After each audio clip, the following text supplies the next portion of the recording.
Assalamualaikum warahmatullahi wabarakatuh. Alhamdulillahirrabbilalamin. Wassalatu wassalamu ala asyrafil anbiya'i wal mursalin wa ala alihi wa sahbihi ajma'in. Puji beserta syukur marilah sama-sama kita panjatkan kehadiran Allah Subhanahu wa Ta'ala, yang mana oleh Allah yang telah memberikan kita sehat badan dan sehat pikiran. Yang saya hormati Ibu Rizvi Darasa Putri Emfram dan kawan-kawan sekalian. Kami dari kelompok 5 ingin mempresentasikan hasil kerja kelompok kami yang berjudul Pengelolaan Obat pada Anak dan Lansia, yang beranggotakan Dila Ramadhani, saya sendiri selaku moderator, Dinda Darafona, Siti Anissa Putri, Putri Balkis, dan Ataya Rohillah. Baik, selanjutnya langsung kita masuki ke dalam pembahasan yang pertama.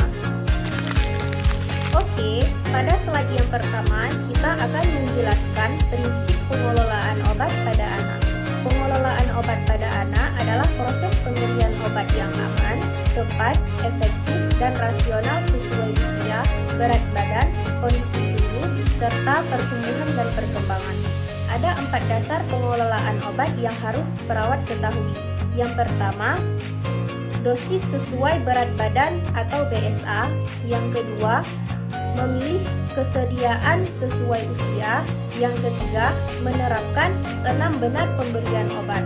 6 benar pemberian obat adalah benar pasien, benar obat, benar dosis, benar waktu, benar cara, dan benar dokumentasi. Prinsip yang keempat adalah memantau efektivitas, efek samping, dan memberikan edukasi kepada orang tua. Pertimbangan dosis dan farmakokinetik pada anak. Penentuan dosis obat pada anak tidak dapat disamakan dengan orang dewasa. Perhitungan dosis harus mempertimbangkan berat badan, usia, fungsi hati, fungsi ginjal, dan kondisi penyakit. Perbedaan farmakokinetik, yang pertama ada absorpsi, belum sempurna pada bayi. Yang kedua, distribusi, kandungan air tubuh lebih tinggi. Yang ketiga, metabolisme, fungsi hati belum matang. Yang keempat, ekskresi, fungsi ginjal masih berkembang. Bentuk sediaan obat untuk anak. Bentuk sediaan obat dipilih sesuai usia dan kemampuan anak menelan obat. Sediaan yang sering digunakan yang pertama sirup, suspensi, dan tetes oral. Yang kedua tablet kunyah atau dispersible. Yang ketiga suppositoria dan injeksi. Sediaan cair lebih dianjurkan pada bayi dan balita dengan menggunakan oral syringe atau sendok takar agar dosis lebih akurat. Prinsip dasar pengelolaan obat pada lansia. Perubahan fisiologis pada lansia memengaruhi kerja obat sehingga penggunaannya harus lebih hati-hati. Dan prinsip pengelolaan pertama, start low go slow. Kedua, hindari obat yang tidak diperlukan.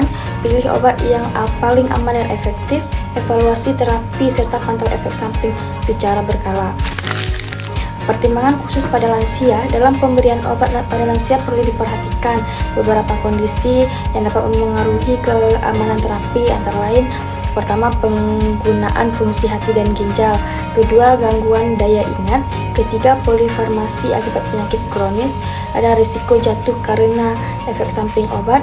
Edukasi kepada keluarga untuk meningkatkan kepatuhan. Jadi pada slide ini saya akan menjelaskan bagaimana interaksi obat pada lansia. Lansia itu seringkali menggabungkan obat yang satu dengan obat yang lainnya, yang mana itu akan meningkatkan risiko interaksi pada obat. Contoh interaksi obat yaitu antikoagulan ditambah dengan NSAID, yang mana itu akan meningkatkan risiko pendarahan. Antihipertensi ditambah dengan diuretik, yang mana itu akan menyebabkan hipotensi. Benzodiazepin ditambah dengan opioid, yang mana itu akan meningkatkan depresi pernapasan. Jadi cara pencegahannya itu dengan meninjau kembali obat yang sedang dikonsumsi dan konsultasikan kepada dokter dan juga apoteker. Oke, lanjut. Keamanan dan monitoring penggunaan obat.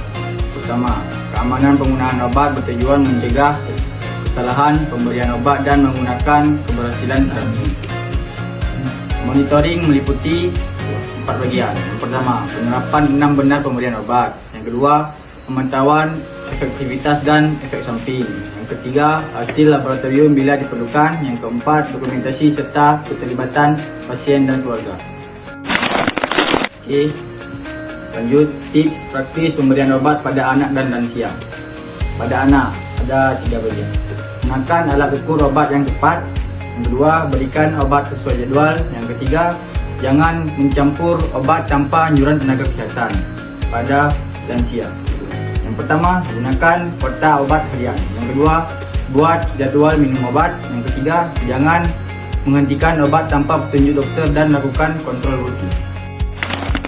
Jadi, adapun materi yang disampaikan ini disusun berdasarkan referensi yang terpercaya, yaitu WHO, buku Goodman and Gilman, buku Kadzum, serta pedoman pelayanan kefarmasian Kementerian Kesehatan Republik Indonesia. Referensi ini digunakan agar materi yang disampaikan itu valid dan sesuai dengan ilmu kesehatan.